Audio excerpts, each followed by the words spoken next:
Dès son plus jeune âge, Yoongae s'était révélé être un oiseau de nuit. Une fois n'était pas coutume, l'adolescente âgée de 17 ans s'introduisit dans la cuisine aux dernières heures de la matinée, alors qu'une délicieuse odeur de bibimbap chatouillait ses narines. Une jeune femme dans la mi-vingtaine s'affairait au fourneau, ses longs cheveux noirs d'encre coiffés dans une tresse serrée. Ryo leva les yeux et sourit à la vue de sa cadette toujours en pyjama, sa crinière ondulée en pagaille. « Bien dormi ?» interrogea l'aînée de sa voix bienveillante, tandis qu'elle ajoutait le dernier ingrédient à sa recette, un œuf sur le plat. « Fait trop chaud !» se plaignit Yoongae, avant de s'asseoir sur un tabouret de bar.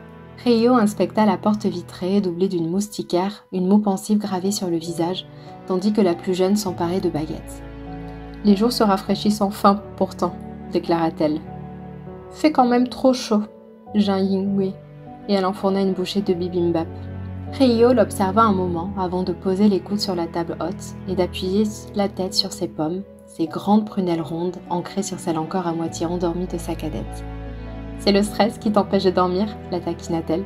« Ma petite sœur va entamer son 2e semestre de dernière année de lycée et ça la rend toute chose. » Yoongae cligna des yeux et manqua de pouffer. Son aîné savait pourtant que son manque de sommeil venait plutôt de sa passion pour l'informatique que d'une nervosité paralysante. La veille encore, elle avait profité de la fraîcheur de la nuit pour inspecter les profondeurs du net. C'était incroyable tout ce qu'on pouvait trouver une fois qu'on savait par où passer. C'était comme briser l'accès à des milliers de pièces scellées, et Yoongae s'amusait à jouer au serrurier pour s'introduire où elle le souhaitait. Ce n'était pas tant le contenu de ces sites cachés qui l'intéressait, car c'était bien souvent soit ennuyeux, soit malsain au possible. C'était simplement l'idée de réussir à outrepasser les barrières qui la passionnaient. Elle faisait car elle pouvait, comme un fantôme se faufilant entre les lignes des Internet. « Ne dis pas n'importe quoi », s'amusa Yoongae. « Alors, t'es tombée sur quoi hier ? Les secrets de la NASA, les codes de la bombe nucléaire ?» s'intéressa Ryo, les yeux pétillants. Cette fois, Yoongae rit franchement. Sa sœur avait une imagination débordante. Bien sûr qu'elle n'avait pas accès à ce genre d'informations. « Tu ne veux pas savoir ?» ironisa-t-elle. « Bon, si tu ne veux pas me dévoiler ces précieuses informations, alors... » bouda faussement Ryo.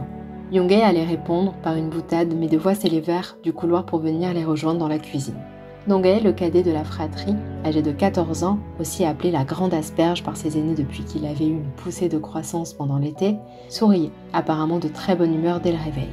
À ses côtés, Myung-ki, le meilleur ami de Yoongae, qui avait aussi beaucoup d'affinité avec l'unique garçon de la fratrie, s'étrangla en plein fou rire en apercevant Ryo. « Alors les garçons, ces jeux vidéo ?» demanda la jeune femme qui n'avait pas remarqué la réaction de Myung-ki. « Parfait !» sourit Yoongae, toujours tout sourire. Ils ont fait une nouvelle mise à jour, les filles, à pas piquer des hannetons. Yoongae leva les yeux au ciel. Son frère avait un goût prononcé pour les expressions sorties de nulle part, à force de parler à tous les anciens de leur campagne. Ça fait bam bam. Puis là, tu te retrouves dans un nouvel univers et il y a un château, mais au beau, un putain de vrai de... Yoongae, ton langage, interrompit Ryo, qui mettait un point d'honneur à veiller sur la politesse de ses cadets. Bien qu'elle passe au-dessus des virées informatiques peu recommandables de sa petite sœur et des nuits blanches, c'est vraiment un bon jeu, intervint Myung-ki d'une petite voix, le nez plongé vers son propre bol de bibimbap. Je suis contente que ça t'ait plu alors, sourit Ryo, et l'adolescent lui jeta un coup d'œil discret avant de rougir furieusement. Tu vas chercher Baek aujourd'hui ? Demanda Yoongae, la bouche pleine. Yoongae allait le réprimander pour son manque de manière à table, mais son cœur se fit lourd. La matinée avait pourtant si bien commencé, mais en voyant l'air enjoué de Ryo, elle comprit que la suite de la journée n'emprunterait pas le même parcours. Acquiesça l'adulte de la maison. Mais il doit retourner à Séoul d'ici la semaine prochaine. Il n'a pas pu prendre plus de congés. Il devrait y rester, souffla Yoongae en baissant les yeux. Il va finir par se faire virer, à force de revenir se terrer dans notre trou perdu à chaque occasion. Mokpo n'est pas un trou perdu, s'insurgea Yoongae avec passion, manqua de faire tomber son bol comme une toupie. Nous sommes l'homme de la province de Jeolla du Sud, les héritiers de la pêche. Renseigne-toi, contra Yoongae en fronçant le nez. Tout ce qu'il reste à pêcher dans la mer Jeune, c'est des trucs tellement acides que ça ruinerait ton estomac en moins de 2. Yoongae posa un poing ferme sur la table et pointa sa sœur du doigt. Je te promets que je vais inventer une technologie capable de réduire l'acidité des océans et des mers, et je vais redorer le blason de Mokpo, port de pêche et fierté de la Corée du Sud. Nous retournerons à notre splendeur d'il y a 50 ans. Non, 100 ans. Rien que ça, se moqua ouvertement Yoongae. En attendant, on est toujours en 2070 et j'ai remarqué que tu n'avais pas fini tes devoirs de vacances. Yoongae, s'invita Ryo avec un demi-sourire innocent. Le garçon stoppa en plein geste. C'est que, en fait, blanchit-il à vue d'œil. L'oreillette sans fil de Ryo se mit à clignoter et la jeune femme sourit de plus belle, signe qu'elle avait entendu la sonnerie qui lui était seulement destinée. Sauvée pour cette fois, s'amusa-t-elle en voyant Donghae souffler de soulagement. Répondre, ordonna-t-elle. Obek, c'est toi? D'accord, je serai là. Oh, très bonne idée, je vais lui proposer.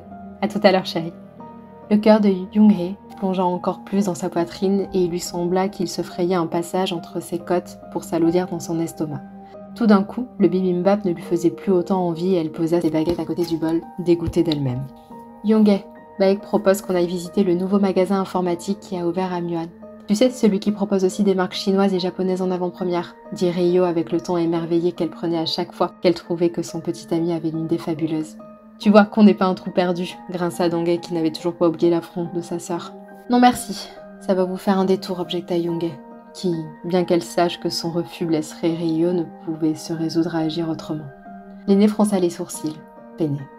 Ça ne nous dérange pas du tout, assura-t-elle. En plus, Baek a besoin d'un nouvel ordinateur pour le travail, il aimerait bien avoir ton avis, vu tes connaissances. Donghae fit un mouvement de sourcil évocateur vers Young-hee, et celle-ci le fusilla du regard en retour. Heureusement, Ryo ne remarqua pas leur manège, trop occupée à faire le résumé de la journée qu'elle avait déjà tissé dans son esprit.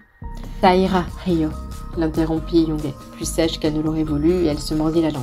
« Tu diras à Baegun que je me renseignerai et lui ferai part de mes préférences.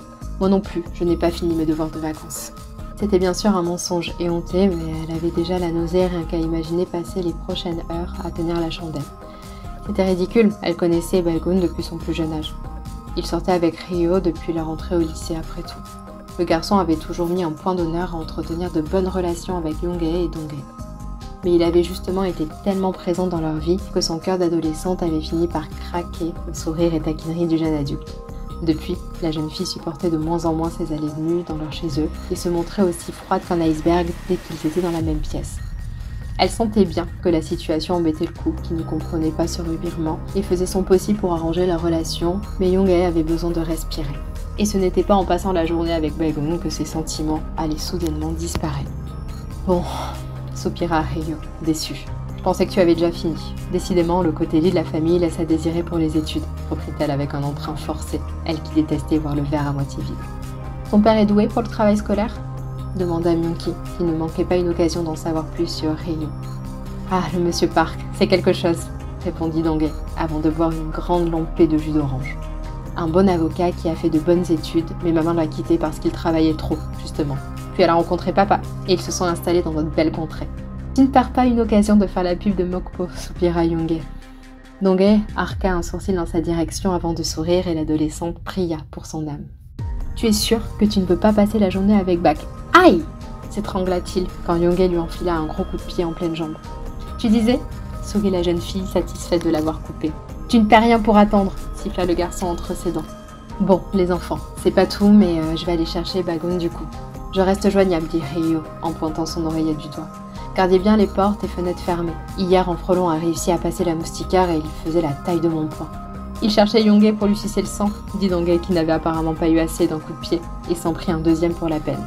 Soyez sages, travaillez bien, sourit Ryo en agitant frénétiquement les mains avant de passer le pas de la porte.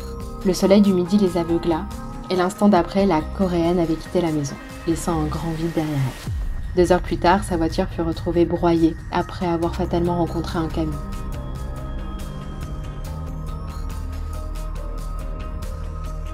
L'accident bête avait envoyé un Baegun désarçonné à l'hôpital, tandis que le corps sans vie de Ryo était resté coincé dans le véhicule, accompagné par les bouts de verre brisés de l'ordinateur dernier cri que le couple avait spécialement choisi comme surprise pour Young-hee au sein du fameux nouveau magasin.